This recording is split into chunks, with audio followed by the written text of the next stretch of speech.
The night before the body was discovered, several people noticed something strange. It was late evening on November 30th, 1948, and Somerton Beach lay quiet beneath a pale sky. A few couples walked along the shore. Others sat on the seawall, watching the ocean fade into darkness. Somewhere between 7 p.m. and 8 p.m., multiple witnesses noticed a man lying against the seawall. He was dressed neatly. He appeared relaxed. One arm was stretched out across the sand. At one point, a passerby noticed the man lift his arm slowly, then let it fall again. They assumed he was drunk. No one stopped. By the next morning, the man was still there. But now, he wasn't moving at all. At approximately 6:30 a.m. on December 1st, 1948, a man jogging along Somerton Beach noticed the figure slumped against the concrete seawall. The posture hadn't changed. The shoes were still clean. The body was still perfectly arranged. The jogger approached. No response. The man's skin was cold. Police were called immediately. When officers arrived, they expected to deal with an overdose, perhaps a drunk who had succumbed to the cold overnight. Instead, they found something that didn't fit any familiar pattern. The man appeared composed. His legs were crossed at the ankles. His jacket was buttoned. His hair was neatly combed. There were no signs of distress. No evidence of a struggle. No visible wounds. It looked less like a collapse and more like someone who had chosen exactly how they wanted to be found. At the police station, detectives catalogued every item found on the body. A brown double-breasted jacket, a white shirt with a pressed collar, a red and blue striped tie, tailored trousers, leather shoes, polished to a shine. Inside his pockets, a used bus ticket, a used train ticket, a comb, a pack of cigarettes an unusual brand, with more expensive cigarettes placed inside the cheaper pack, a box of matches, and that was it. No wallet, no identification, no money. Every label inside his clothing had been removed, not torn carelessly but cut cleanly, as if done deliberately with scissors. This wasn't forgetfulness. It was intention. The autopsy deepened the mystery. The man was estimated to be between 40 and 45 years old. He was in excellent physical condition. His teeth were unusually good for someone of that era. His hands showed no signs of manual labor. Yet inside his body, things were wrong. His spleen was enlarged. His liver was congested. His heart showed signs of failure, but no disease could explain it. Toxicology tests were performed repeatedly. No poison was detected. Doctors noted that some poisons, particularly rare digitalis-based compounds, could break down quickly after death, leaving little trace. But without evidence, this remained speculation. The official cause of death was listed as unknown. The man was officially unidentified. He became known simply as the Somerton Man. Police released photographs of the man's face to newspapers across Australia and internationally. No one came forward. No family member. No co-worker. No friend. No missing person matched him. It was as if he had appeared out of nowhere. Weeks later, as investigators prepared to close the case, a pathologist made a discovery that would ensure it never closed at all. While re-examining the man's clothing, he noticed something unusual. Inside the waistband of the trousers was a small pocket stitched suit, nearly invisible. Carefully, he opened it. Inside was a tightly rolled scrap of paper. Printed on it were two words, Tamám Shud. The phrase was quickly translated. It was Persian. It meant, "It is finished." Police immediately recognized the phrase as coming from the Rubaiyat of Omar Khayyam, a book of poetry popular in the early 20th century. Why would a dead man carry a poetic ending in his pocket?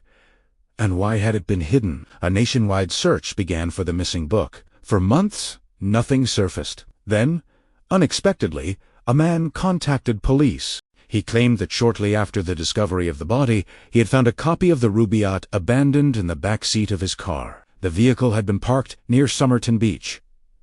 At first, police were skeptical.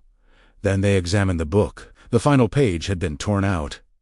The torn edge matched perfectly with the scrap found inside the dead man's trousers. The odds of coincidence were effectively zero. But the book held another secret. Inside the back cover, investigators noticed faint pencil markings. At first glance, they appeared random, but under careful examination, they formed structured lines. Letters, arranged deliberately. Rigoababd mliaoi, tutimpanit mliaboaia, qcit mesamskab. There were also signs that other lines had once existed drubbed out deliberately. This was no doodle. This was a cipher. Cryptographers were called in. So were military intelligence experts. World War II had ended only 3 years earlier, and Australia was no stranger to coded communication. Experts quickly agreed on several things. The letters were not random. The distribution suggested structure. The formatting implied intentional grouping. But there was a problem. The code was too short. Too short for standard decryption methods. If it was a substitution cipher, there wasn't enough data. If it was a book cipher, the key was missing. If it was a one-time pad, it was mathematically unbreakable. One expert noted that it looked like initial letters of words, possibly from a poem or message only the writer knew. If true, the code was never meant to be solved by anyone else, which raised a disturbing possibility. Decode wasn't meant to be decoded.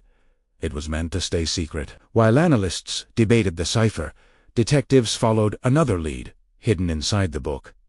A phone number. The number belonged to a woman living in Glenelgles, then a mile from where the Somerton man's body was found.